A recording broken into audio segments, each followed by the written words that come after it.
Imagine you invented a new currency. No gold, no government, nothing you can touch. Now imagine after 16 years, you still can't buy a loaf of bread with it. And finally, imagine over half the projects in your industry just vanished into thin air, taking billions with them. Is that the future of finance? Or the most sophisticated illusion ever sold to a generation desperate to get rich? I'm Finn, and this is Finn About Money. Today, we pull the curtain back on crypto. The lore is seductive. A cypherpunk named David Chaum dreamed of anonymous cash. The ultimate libertarian fantasy, free from greedy banks. When Satoshi Nakamoto mined the first Bitcoin in 2009, it was a digital middle finger to the system. Fast forward 16 years. 16 years of hype, Super Bowl ads, and to-the-moon tweets. Out of 350 million businesses worldwide, only 18,000 accept Bitcoin. That's 0.005%. You have a better chance of being struck by lightning than finding a coffee shop that lets you pay with Bitcoin. Sure, you can buy a luxury watch,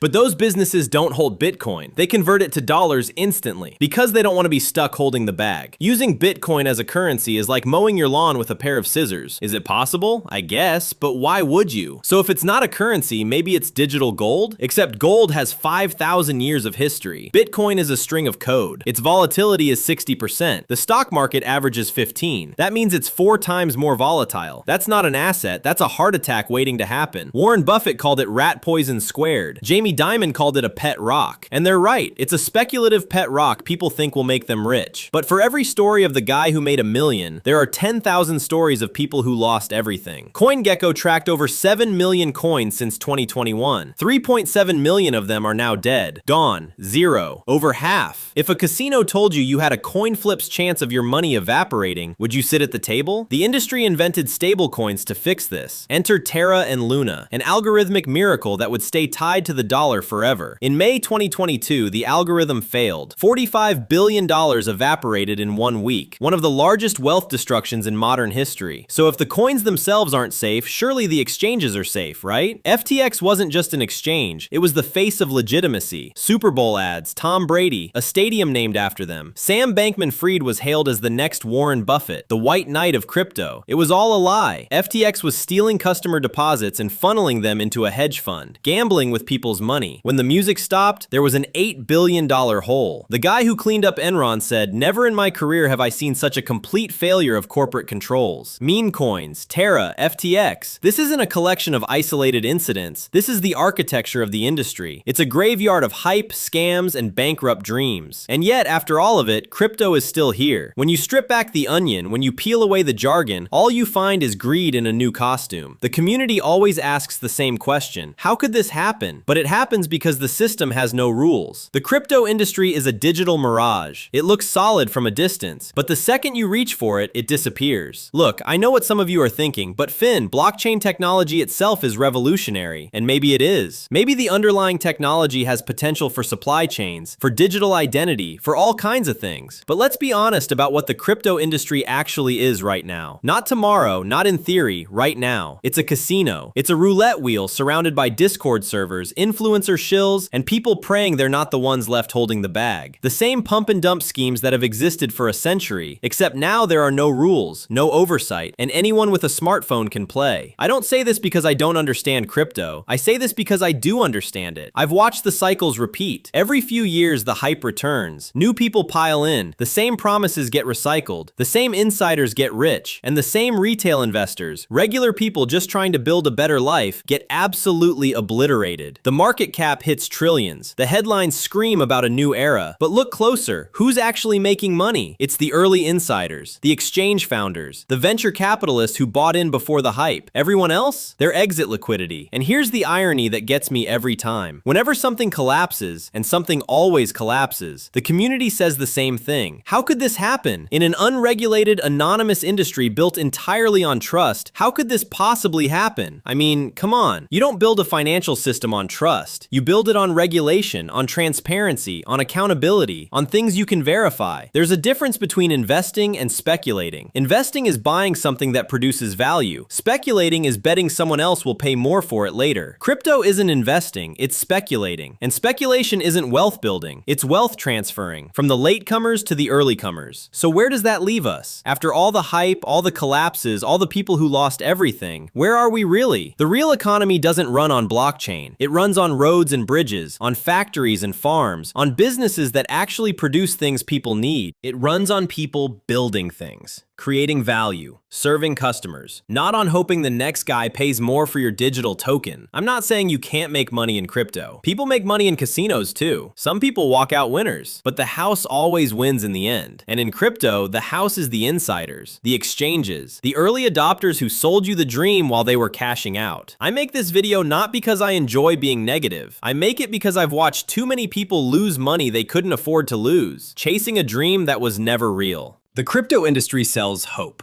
And hope is a powerful drug. But hope without substance is just a mirage. It looks real from a distance, but the closer you get, the more it disappears. So if you're thinking about putting your hard-earned money into crypto, I'm not here to stop you. You're an adult. You can make your own choices. But I am here to ask you one question. A question worth sitting with before you click that buy button. What are you actually buying? Not what are you hoping it will be worth. Not what someone on YouTube told you it could become. What are you actually buying right now with your money? If you can't answer that question clearly, honestly, without the hype, maybe that's your answer. I'm Finn. This has been Finn About Money. Build your wealth on solid ground, not on sand, not on hype, not on a digital mirage. I'll see you in the next one.